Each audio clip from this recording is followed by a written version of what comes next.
Chikoo TV Kannada. ಮತ್ಸ್ಯಾವತಾರದ ಕತೆ. ಪ್ರಾಚೀನ ಕಾಲದಲ್ಲಿ ಸತ್ಯವ್ರತ ಎಂಬ ರಾಜನು ಗಂಗೆಯ ತಟದಲ್ಲಿ ತಪಸ್ಸು ಮಾಡುತ್ತಿದ್ದ. ಒಮ್ಮೆ ಅವನು ಒಂದು ಚಿಕ್ಕ ಮೀನು ಹಿಡಿದನು. ಆ ಮೀನು ಮೃದುವಾಗಿ ಕೇಳಿತು, ನಾನು ಸಣ್ಣ ಮೀನು, ದಯವಿಟ್ಟು ನನ್ನನ್ನು ರಕ್ಷಿಸಿ. ರಾಜನು ದಯೆಯಿಂದ ಅದನ್ನು ತಣ್ಣೀರಿನಲ್ಲಿ ಇಟ್ಟನು. ಆದರೆ ಆಶ್ಚರ್ಯ, ಅದೇ ದಿನದಿಂದ ದಿನಕ್ಕೆ ದೊಡ್ಡದಾಗತೊಡಗಿತು. ಅವನು ಅದನ್ನು ನದಿಗೆ, ನಂತರ ಸಮುದ್ರಕ್ಕೆ ಬಿಡಲು ಮುಂದಾದಾಗ ಅದು ವಿಷ್ಣುವಿನ ಅವತಾರವೆಂದು ಅರಿತು ರಾಜನು ನಮಸ್ಕರಿಸಿದನು.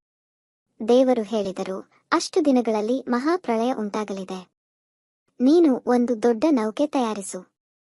ಎಲ್ಲಾ ಜೀವಿಗಳಿಂದ ಜೋಡಿಯಾಗಿ ಬಂದಿರುವ ಪ್ರಾಣಿಗಳನ್ನು ಅದರಲ್ಲಿ ಕೂರಿಸು. ಸತ್ಯವ್ರತನು ದೇವರ ಆಜ್ಞೆ ಪಾಲಿಸಿ ನೌಕೆ ತಯಾರಿಸಿದ. ಪ್ರಳಯ ಬಂದಾಗ ವಿಷ್ಣುವಿನ ಮತ್ಸ್ಯ ರೂಪವು ನೌಕೆಯನ್ನು ಸುರಕ್ಷಿತವಾಗಿ ಎಳೆದಿತು.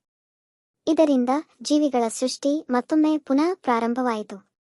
ಇದು ಮತ್ಸ್ಯಾವತಾರದ ಮಹತ್ವವನ್ನು ಹೇಳುವ ಕತೆ. ಅದು ಜ್ಞಾನ ಮತ್ತು ಪ್ರಳಯದ ಬಗ್ಗೆ ಪಾಠ ಕಲಿಸುತ್ತದೆ. Thank you.